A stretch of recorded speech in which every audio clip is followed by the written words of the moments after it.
Coach Marty has revealed his plan for the Habs' first line going into this year, and it's a little bit surprising to some Habs fans. We'll be breaking down exactly what that is. Plus, Sean Monahan speaks out on Juraj Slafkovsky and how much faith he has in him to have a big season this year. Finally, Nick Suzuki just continuing to show his captain and really championship pedigree. So we'll be talking about all that on this edition of Habs Digest. Let's dive into it, Jesse. In this first thing, Nick Suzuki and Filip Mesar already have some chemistry, but you gotta think it's not just them. Filip Mesar was interviewed, and he had this to say about Nick Suzuki. He said that he is one of the veterans that he's become close with. Kind of crazy to think of Nick Suzuki as a veteran, but, well, whatever. Suzuki is probably my biggest motivation here. He's helping me a lot. Also, last year, I just came to training camp, and he came to me, "Hi, buddy. Want to go for Tim's or something?" That's my best Nick Suzuki impression. It's very accurate, I know. I was like, OMG, that's crazy, and sure.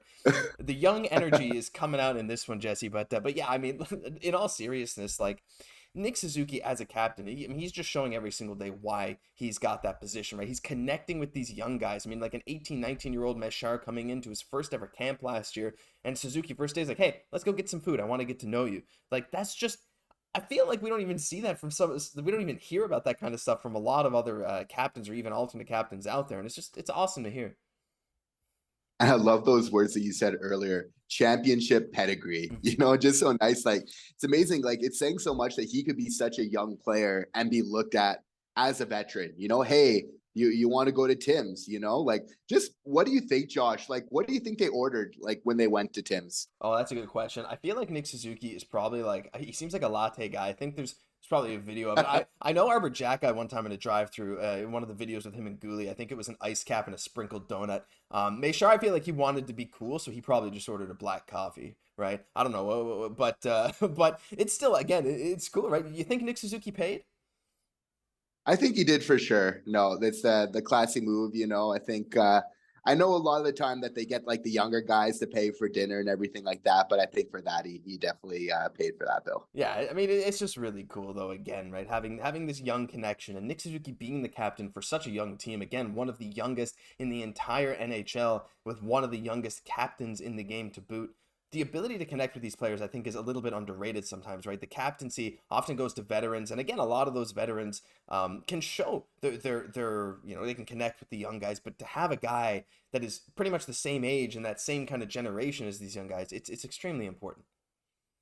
It is, because Mesar, we tend to forget, but he's a skill guy as well, right? He just kind of needs to refine some things, but he's showing kind of those flashes that he does have that talent, that skill as well. So of course, it's logical that he would look up to a player like Nick Suzuki, who's just displayed such talent, in the NHL. So it's really important for these young guys to have players they can look up to, but like that aren't so far away in an age group where, they can still relate to them, right? So it's a really nice culture that we're building here. Yeah, I completely agree. By the way, I think I'm going to switch from latte to iced coffee. I think that suits Captain Nick a bit better, but hey, I guess we'll just have to wait and see.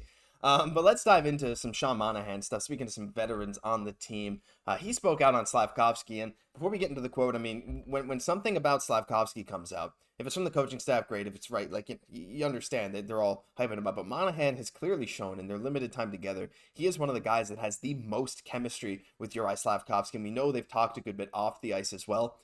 So Monahan's quite close to him, and he understands Slafkovsky's game, and that's very clear when they play together. So he had this to say. Priyanka Emmerich, by the way, clearly having the tweets. As always, she's tweeting out what they're saying in these interviews. Sean Monahan said that Juraj is a great player, big body, skilled. You can feel it already. His confidence is definitely growing, so I think he's going to be a special player for this team. And this kind of mirrors a lot of the sentiments that we've shared here on the show, a lot of the sentiments the other players have shared, and does not seem to mirror the sentiments of most Habs fans on Twitter. But at the same time, like, Juraj Slafkovsky, like we said, Jesse, I think confidence is key. And now that we're hearing Sean Monahan say, I'm seeing this kid become more and more confident. I mean, he scored in this preseason game, right? He knows how to use his body, get in the right places. He's improving every single day, but that confidence, to hear that that's growing, that's one of the best possible signs. It's so true. And, these words mean a lot coming from Sean Monahan, really one of the, vets that we have on this team, right? Who's seen a lot in the NHL and who's a player that has such a high hockey, IQ, right? So he definitely understands the game. So it means so much, right? Kind of coming from him. And again, what's going to be really big is, for Slav, like you said, it's all about the confidence. And I feel like a big thing to unlocking that, again, too, is, giving them those opportunities higher up in the lineup. And I feel like we're kind of bringing him along slowly, and this year we're going to see a big jump up where now, okay, getting those opportunity to play with the Dachs of the world, get on the second line as we're getting to see, of late. I feel like that's going to be really, really big for him because obviously it's so true. Like he knows how to play the game. Just if he can really get a strong mental game together, I think that's what it's going to turn him into a solid and quite potentially phenomenal player for the Montreal Canadiens. Yeah, I mean, again, every single game we watch him, he's making those little improvements. His cardio is clearly miles better than it was last year, and being on the line he is tonight, I think it's much better suited to him than that line with Newhook and Anderson. But there's still a lot left to be seen with Juraj Slafkovsky. You're not going to dive too much into a game recap here in this, but yeah, definitely worth keeping an eye on. And whenever Sean Monahan speaks about it, again, those two guys I want to see play together in the regular season. But boy, yeah, it could be very exciting. All right, let's move on to the final topic, and this is Coach Marty reveals his plan for the first line. Look, there's a lot of speculation. Nick Suzuki, Caufield are shoo-ins. There's absolutely no question, and if either of them does not start on the first line, I think we would all collectively gasp in shock and horror, but the question is the other wing. Right, Kirby Dach last year played so well with Nick Suzuki and Caufield. Those guys were on point-per-game pace together, basically, one of the best lines in the NHL for a while. But then, injuries happened, and they wanted to play Dach at center, and it seems like they want to keep playing Dach at center, as Coach Marty St. Louis says he knows Dach, Suzuki, and Caufield works. They can always go back to that if needed, but ideally they want to keep Dach centering his own line. Jesse, here's my thing. Like, I understand the desire to play Dach at center long term, and I understand he thrives better centering his own line. However, I feel like unless someone else really clicks with Suzuki and Caufield the way that we saw Dach click with them, look, there's some other centers. There's Monahan, whether he gets injured, whatever. Dvorak will be back in about a month. We have Newhook can play center, Jake Evans. Like, I just feel like you can't, I know it's still kind of a rebuilding year and you can still test out lines, but I want to see those three guys together. That chemistry they had was like, there was no other rival on the team. It was those three. They had the most chemistry and that was it. And I want to see that heading into this season.